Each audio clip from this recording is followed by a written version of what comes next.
नवरात्रि कन्या पूजन में रखे इन 5 बातों का ध्यान कन्याओं को भूल से भी ना दे ये एक चीज। नमस्कार दोस्तों, राधे राधे, जय श्री कृष्णा, हर हर महादेव, जय माता दी। दोस्तों,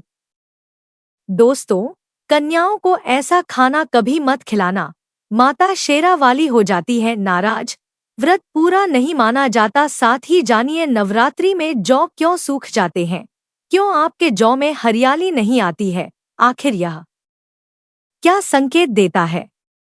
नवरात्रि में जो अखंड ज्योति जलती है उसकी बाती का हम क्या करें। साथ ही साथ यह भी जानिए कि नवरात्रि में जो कलश के नीचे चावल रखे जाते हैं और उसके ऊपर नारियल रखा जाता है उसका हम क्या करें और बचे हुए तेल का क्या करें। अंत में हम बताएंगे कन्या पूजन कैसे करें और क्या है शुभ मुहूर्त। आज का वीडियो बहुत ही सुंदर है, आपको कहीं भी जाने की आवश्यकता नहीं पड़ेगी। समस्त जानकारी, नवरात्रों की पूरी जानकारी इस वीडियो में है। खासकर कन्या पूजन कैसे करना है, सप्तमी कब है, अष्टमी कब है, नवमी कब है, समस्त जानकारी इस वीडियो में हम आपको दे रहे हैं। दोस्तों, जो भक्त सच्चे दिल से माता रानी की पूजा आराधना करते हैं और उनकी भक्ति में लीन हो जाते हैं तो माता रानी उनकी सच्ची भक्ति से उनकी पुकार अवश्य सुनती हैं। जो इच्छाएं उनके मन में होती हैं, माता रानी उन्हें वह सब कुछ देती है जो उन्हें चाहिए होता है। माता लक्ष्मी दोनों हाथों से धन की वर्षा करती हैं। माँ दुर्गा उसी पर अपनी कृपा दृष्टि बनाती हैं जो नवरात्रों में खास तौर पर माता की सेवा में लग जाता है। देखिए, माता की सेवा में आपको बिल्कुल भी कंजूसी नहीं करनी है। दिल खोलकर माता रानी की सेवा करें। जितना हो सके माँ को प्रसन्न करने में लग जाएं। साल भर के इस त्योहार में माता धरती पर आती है और उसी पर कृपा दृष्टि बनाती है जो माता को सच्चे हृदय से प्रसन्न करता है। उसे रंग से राजा बनाकर ही जाती है, फिर चाहे वह राजा हो या भिखारी। माँ की नजरों में वह सबसे बड़ा होता है जिसकी भक्ति में प्रेम, आस्था और माँ के प्रति सच्ची लगन हो। इसीलिए माँ की भक्ति में आनाकानी न करे। दोस्तों, एक बार सच्चे हृदय से कमेंट बॉक्स में लिखें जय माता दी और हमारे चैनल को सब्सक्राइब करें। बेल आइकन जरूर दबाएं और कमेंट बॉक्स में अपनी राय भी दें। दोस्तों, सबसे पहली बात, नवरात्रि में हम एक माटी के प्याले में जौ भरते हैं ताकि हमारे घर में सुख शांति बनी रहे और माता प्रसन्न हो जाए। जौ जब हरे भरे होते हैं तो घर में हरियाली आती है और सुख समृद्धि की प्राप्ति होती है। जब जौ हरे भरे होते हैं तो समस्त देवी देवता खुशियां मनाते हैं और घर की उन्नति के लिए कामनाएं करते हैं, आशीर्वाद देते हैं। हरे भरे जौ में साक्षात माता रानी अपने 9 स्वरूपों के साथ खेलती हैं और घर में सुखों की बारिश होती है तथा धन की वर्षा होती है। जिस घर में जौ के अंदर से हरियाली नहीं आती तो उस घर में पहले ही पता चल जाता है कि अब आपके घर में गरीबी आने वाली है तथा परेशानियां आने वाली हैं, क्योंकि आपने पूजा पाठ में कोई ऐसी गलती कर दी होगी जिसके कारण जौ में हरियाली नहीं आ पाई। देखिए, आपको बता दें, हैरानी वाली बात यह है कि बिना पानी के माटी में जौ डालते ही उग जाते हैं, वह भी बिना देखभाल के हरियाली उसमें निकल आती है। जब हम कलश स्थापना करते हैं और जौ उगते हैं तो यह बहुत ही सोचने समझने वाली बात है कि आपकी देखरेख में, जबकि आपने पानी बराबर डाला, परिवार ने अच्छे से देखा, फिर भी ऐसा होने के बाद जब उसमें जौ न उगे और हरियाली न निकले तो समझ ले साक्षात माता रानी आपसे नाराज है, क्रोधित हो चुकी है। माता रानी अपनी संतान को सदैव माफ कर देती है। आप सच्चे हृदय से माता रानी से माफी मांग ले। माता करुणामयी है और अपने भक्तों को, अपने बेटों को वह सदैव माफ करती है। जौ में कम हरियाली आना मतलब घर में धीरे धीरे खुशियों का वास होगा। ज्यादा हरियाली आने पर धन की वर्षा होगी।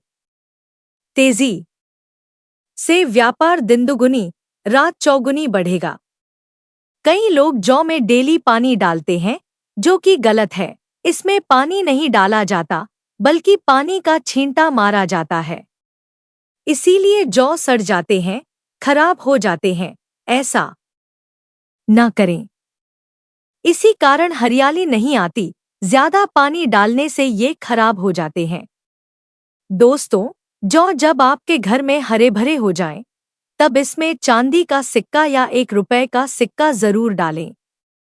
सिक्का डालने से माता रानी प्रसन्न होती हैं और आपके घर में धन का आगमन होना शुरू हो जाता है।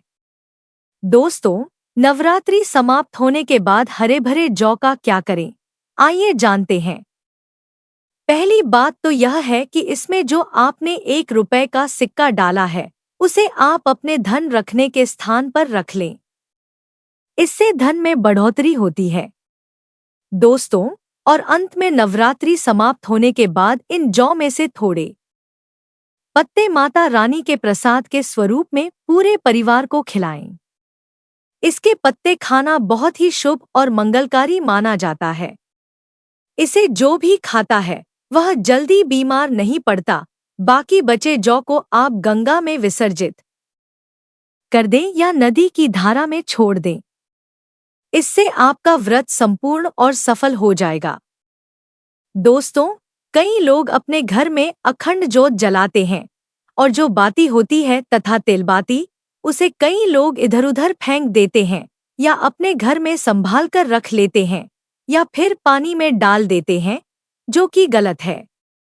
इससे आपको कोई फायदा नहीं होता। जो अखंड ज्योति होती है, उसे आप मामूली न समझें। यह बुझने के बाद भी जागृत अवस्था में होती है। इसमें साक्षात मां दुर्गा का वास होता है। यह चैतन्य अवस्था में होती है, जागृत होती है। दोस्तों, नवरात्रि समाप्त होने के बाद इसके बचे हुए तेल को आप बच्चों की मालिश करने के लिए रखें और आप भी इससे मालिश करें। इससे आपकी सभी बीमारियां दूर हो जाएंगी और आपके ऊपर सकारात्मक ऊर्जा का संचार होगा। दोस्तों, नवरात्रि में जब कलश स्थापना की जाती है, तो कलश के नीचे चावल जरूर रखे जाते हैं और कलश के ऊपर एक नारियल भी रखा जाता है। ऐसे में हम इन दोनों चीजों का क्या करें? आइए जानते हैं। सबसे पहली बात, कलश के ऊपर जो नारियल होता है, उसे आप कन्या पूजन में तोड़कर कन्याओं को बांट दें और आप भी माता रानी के प्रसाद के स्वरूप में खा लें। आप चाहें तो नारियल साबुत ही गंगा में विसर्जित कर दें। दोस्तों, और जो कलश के नीचे चावल रखे जाते हैं, उन्हें आप थोड़ी हल्दी में पीला करके एक लाल कपड़े में बांधकर अपने धन रखने के स्थान पर रख लें या अपने पर्स में रख सकते हैं। इससे तेजी से धन बढ़ता है, माता लक्ष्मी की कृपा प्राप्त होती है और बाकी चावल आप पक्षियों को डाल दें या गंगा में विसर्जित कर दें। जो कलश और जौ होते हैं, उन्हें आप गंगा में विसर्जित कर दें। ऐसा करने से नवरात्रि का संपूर्ण फल प्राप्त होता है और व्रत रखने का फल शीघ्र ही मिलता है। दोस्तों, और भूलकर भी यह गलती कभी मत करना। गंगा में कचरा, धूप बत्ती के डिब्बे, माचिस के डिब्बे भूलकर भी मत डालना। सड़ेगले फूल गंगा में नहीं डालना चाहिए। इससे उल्टा व्यक्ति नरक में चला जाता है और परिवार में गरीबी का वास हो जाता है।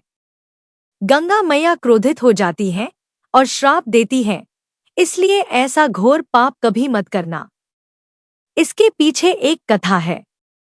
जब गंगा मैया भगवान शिव से शिकायत लेकर पहुंची, तब भगवान शिव ने कहा कि जो मनुष्य गंगा को मैला करेगा, वह कभी पवित्र नहीं कहलाएगा। वह हमेशा नरक में भटकता रहेगा, उसे मोक्ष प्राप्त नहीं होगा। वह नरक के भांति इसी पृथ्वी लोक में भ्रमण करता रहेगा। इसलिए गंगा को मैला नहीं करना चाहिए, नहीं तो आपका समस्त पुण्य नष्ट हो जाएगा। आपका पुण्य भूत पिशाच को प्राप्त हो जाएगा। दोस्तों, अगर आपको माता रानी की चुनरी उपहार में मिली है, जैसे जागरण आदि से या किसी पंडाल से या धार्मिक यात्रा से, तो ऐसी माता की चुनरी बहुत ही शुभ मानी जाती है। इससे आपका वैवाहिक जीवन सफल हो जाता है। माता रानी की चुनरी को आप संभाल कर रखें। इसे आप करवा चौथ पर, बट सावित्री व्रत आदि में या किसी पर्व पर, त्योहार में अवश्य पहनें। इस माता रानी का आशीर्वाद होता है जो आपको प्राप्त हुआ है। ऐसी चुनरी सदैव संभाल कर रखें, क्योंकि माता की चुनरी जागृत अवस्था में होती है। इसे मामूली न समझे। नवरात्रों में चाहे कुछ भी कर लेना, लेकिन यह कार्य जरूर करना। बिन पूजा पाठ के ही सारा फल मिल जाता है। आप चाहे कुछ करें या न करें, लेकिन नवरात्रों में यह एक काम जरूर कर लेना। माता रानी खुद आपके घर में चलकर आएंगी। स्कंद पुराण में भी लिखा है और देवी पुराण में भी इसका वर्णन मिलता है। माता रानी जितना पूजा पाठ से प्रसन्न होती है, उतना ज्यादा कन्या को भोजन कराने से हो जाती है, क्योंकि कन्याओं को देवी का स्वरूप माना जाता है और जो कन्या होती है, नवरात्रि के समय में यह साक्षात नवदुर्गा का स्वरूप हो जाती है। नवरात्रि के दौरान आपको एक पुष्प का पौधा जरूर लगाना चाहिए। हमारे धर्मशास्त्रों में कहा गया है कि अगर कोई व्यक्ति मंदिर के पास सफेद मदार का पौधा लगाता है और उसका फूल शिव मंदिर में चढ़ाता है, तो उसे स्वर्णदान के बराबर पुण्य की प्राप्ति होती है। मदार का पौधा लगाने से जो फूल खिलते हैं, उन्हें देवी देवताओं को चढ़ाने से पुण्य मिलता है। जो व्यक्ति फूल चढ़ा रहा है, उसे आधा पुण्य मिलता है और आधा पुण्य पौधा लगाने वाले को मिलता है। नवरात्रि के समय अगर आप मदार का पौधा शिव मंदिर या माता रानी के मंदिर के पास लगाते हैं, तो आपको अक्षय पुण्य की प्राप्ति होती है। इसमें किसी व्रत या पूजा पाठ की आवश्यकता नहीं होती, सिर्फ फूलों का पौधा लगाना होता है। इस श्रेणी में मदार, सदाबहार और कनेर के पौधे आते हैं, जो हमेशा फूलते रहते हैं। कनेर के पौधे को माता पार्वती का स्वरूप माना गया है। सफेद कनेर का पौधा लगाना अति उत्तम होता है और इससे माता रानी प्रसन्न होती है, जिससे गोदान के बराबर फल प्राप्त होता है। इसी तरह गुड़हल का पौधा देवी मंदिर के पास लगाने से माता रानी का आशीर्वाद मिलता है। गुड़हल के वृक्ष पर साक्षात मां जगदम्बा का वास होता है। अगर नवरात्रि के दौरान आप गुड़हल के फूल की माला पिरोकर माता रानी को चढ़ाते हैं, तो आपकी सभी मनोकामनाएं पूरी होती हैं। अगर आप नवरात्रि के दौरान व्रत नहीं कर पा रहे हैं, तो भी गुड़हल का फूल चढ़ाने से व्रत का पूरा फल मिलता है। माना जाता है कि अगर किसी व्यक्ति ने नवरात्रि के समय गुड़हल का पौधा लगा दिया और उसके फूल देवी देवताओं को चढ़ाए गए, तो उस व्यक्ति को माता रानी आजीवन आशीर्वाद देती हैं और कभी निर्धन नहीं रहने देती। कन्या पूजन का विशेष महत्व अष्टमी और नवमी तिथियों में होता है। इस साल महाअष्टमी 10 अक्टूबर और नवमी 11 अक्टूबर को है। इन दोनों तिथियों में कन्या पूजन अवश्य करना चाहिए और कन्याओं को भोजन खिलाना चाहिए। शास्त्रों के अनुसार नवरात्रि के 9 दिनों में माता रानी का पूजन और कन्या पूजन करने से सभी कष्ट दूर हो जाते हैं और मां अभय वरदान प्रदान करती हैं। कन्याएं स्वयं जगदम्बा देवी का स्वरूप माना जाता है। कन्याओं का पूजन करने से 33 कोटि देवी देवताओं का आशीर्वाद मिलता है। माना जाता है कि व्रत और उपासना से माता रानी उतनी प्रसन्न नहीं होती जितनी कन्या पूजन से होती है। नवरात्रि के दौरान कन्याओं को प्रसन्न करने के लिए उन्हें भोजन और उपहार दिए जाते हैं। अगर कन्याएं प्रसन्न हो जाती हैं और उपहार स्वीकार करती हैं, तो इसका मतलब है कि माता रानी ने वह भेंट स्वीकार कर ली है। कन्या पूजन कोई साधारण पूजा नहीं है, यह सभी प्रकार की पूजा में सर्वोपरि मानी जाती है। एक बार कन्या पूजन करने से हजारों यज्ञ और तीर्थ यात्राओं का पुण्य प्राप्त होता है, इसलिए कभी भी कन्याओं को सताना नहीं चाहिए। नवरात्रि के समय 2 से 10 साल तक की कन्याओं का पूजन होना चाहिए। अष्टमी और नवमी को डोट कन्याओं के पैर धोकर उन्हें भोजन कराया जाता है और उपहार दिए जाते हैं। इस दिन कन्याओं को घर बुलाकर उनका पूजन करना बहुत शुभ माना जाता है।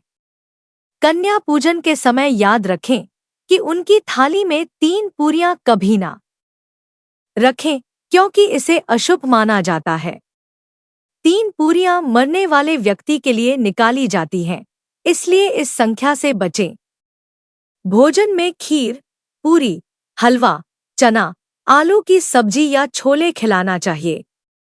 माता रानी को खीर, हलवा, पूरी और छोले प्रिय होते हैं, लेकिन लहसुन और प्याज का उपयोग कभी नहीं करना चाहिए। कई लोग कन्याओं को कुरकुरे और चिप्स जैसे पैकेट देते हैं, लेकिन यह घोर अनर्थ माना जाता है, क्योंकि इनमें लहसुन और प्याज का इस्तेमाल होता है। इससे आपका व्रत खंडित हो सकता है और माता रानी क्रोधित हो सकती हैं। इसलिए कन्याओं को डिब्बाबंद चीजें देने से बचना चाहिए। दोस्तों, कई लोग कन्या पूजन में खाना घर पर नहीं बनाते और मार्केट से रेडीमेड लाकर ही खिलाते हैं तथा दही जलेबी खिलाते हैं, जो कि शुभ नहीं माना जाता। माता रानी दही जलेबी नहीं, आपके हाथों का बना भोजन खाना चाहती है, आपका प्यार चाहती है। फिर चाहे आप घर में एक ही पूरी क्यों ना बनाए माता के लिए, पर आप स्वयं ही अपने हाथों से माता रानी को भोजन खिलाएं। खासकर नवरात्रों के दौरान घर में पक्का खाना अवश्य बनाना चाहिए। माता रानी बहुत प्रसन्न होती है। घर का बना पक्का खाना ही कन्याओं को खिलाना चाहिए। हमेशा याद रखें, कन्याओं को प्लास्टिक के बने दोने में खाना नहीं खिलाना चाहिए। ऐसे पूजा पाठ के लिए शुभ नहीं, अशुभ होते हैं, क्योंकि प्लास्टिक के ज्यादातर बर्तन जो होते हैं जानवरों की हड्डियों द्वारा बनाए जाते हैं, इसीलिए ऐसा पाप मत करना। कन्याओं को हमेशा स्टील के बर्तन या पत्तों से बने बर्तनों में ही भोजन कराना चाहिए। ये बहुत ही शुभ माना गया है। अगर पेड़ के पत्ते में भोजन कराते हैं तो माता अभय वरदान प्रदान करती है। नवरात्रि के दौरान शुक्रवार का दिन अगर कन्या पूजन में पड़ता है तो उस दिन कन्याओं को खट्टी चीजें नहीं खिलानी चाहिए। यह दिन माता संतोषी को समर्पित होता है और माता संतोषी खट्टी चीजों से रुष्ट हो जाती है। ऐसा करने से आपके द्वारा किया गया सारा शुभ काम बेकार हो सकता है और माता का आशीर्वाद आपसे दूर हो सकता है। भोजन के बाद कन्याओं की थाली में एक लौंग जरूर रखनी चाहिए, क्योंकि लौंग देवी शक्ति को बहुत प्रिय है। माना जाता है कि लौंग में नवदुर्गा का वास होता है और इसे अर्पित करने से माता रानी प्रसन्न होती है। यही नहीं, कन्याओं को भोजन कराते समय लौंग अर्पित करने से आपके जीवन में लक्ष्मी का वास होता है और धन की कमी कभी नहीं होती। कन्याओं को भोजन के साथ साथ उपहार देना भी बहुत शुभ माना गया है। उनकी थाली में दक्षिणा अवश्य डालें, ताकि आपके घर में सुख समृद्धि बनी रहे।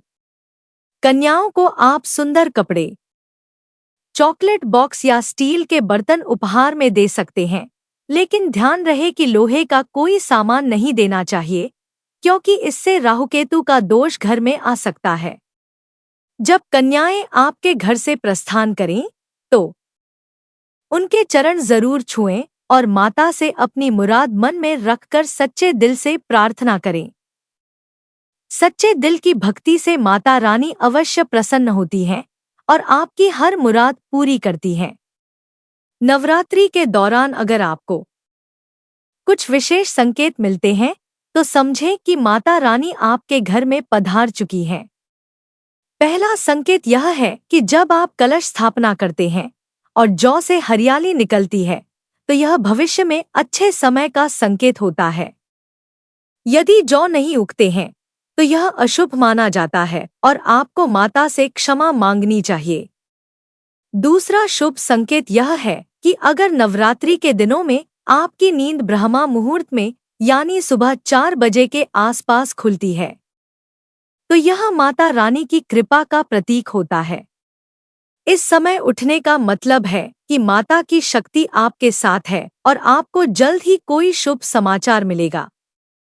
तीसरा संकेत यह है कि अगर आपका मन पूजा पाठ में लगने लगे और पूजा करते समय मन शांत हो जाए तो यह माता की प्रसन्नता का संकेत है।